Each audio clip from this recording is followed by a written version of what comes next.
Tanya menyesira orang yang berprofesi sebagai pedagang benar nasihat. Artinya dalam tajalani dagangnya benar tak minta pahala orang akhirat, benar kebaikan bagi dayang. Sehingga salah satu haji menyayang yang mublonya orang kasihan yang hansip peng tak musyrikah jo, tak pelupah jo dayang.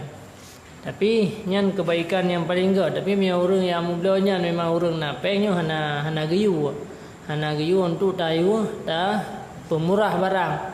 Tapi punya orang kasihan yang geyu pemurah, geyu pemudah, katanya nyan merupakan sabab kebaikan.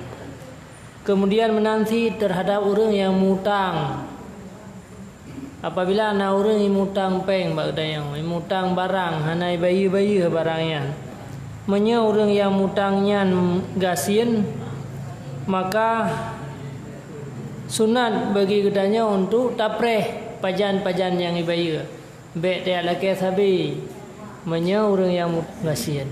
Bahkan gara-gara tak tempreh lagian. Kandam sedekah api tapreh mentang. Tapreh janjan yang hana dia tuntut sabi, hana laki sabi ya dayan. Tapreh mentang janjan yang napeng ibaya. Maka Allah akan gebi sehingga kedanya sabuh naungan yang hana naungan lain kecuali yang ke naungan Allah. Dan akan dihisab mudah sehingga orang akhirat. Hana lehat pun kedanya terhadap perbuatan-perbuatan yang kedanya lakukan di dunia.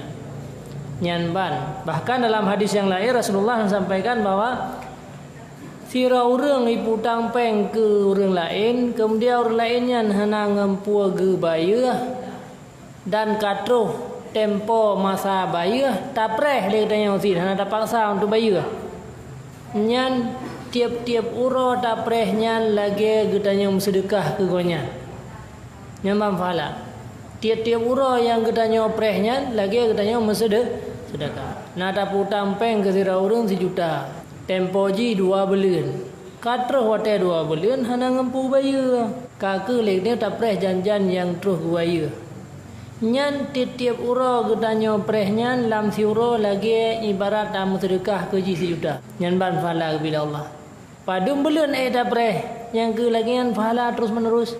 Tapi mia kata lagi tak tuntu tak pakai lah gara-gara adanya nyan hana sapu bagi gedanya untuk kebaikan roh akhirat. Nya salah orang yang memang hana ngeli ngempu gebaya. Tapi mia orang yang na harta han gebaya hanya zalim nya. Matlul ghani zulmun. Orang-orang yang na harta, na utang anggap ditunda-tunda untuk membayar, nyo yang zalim, yang dosa.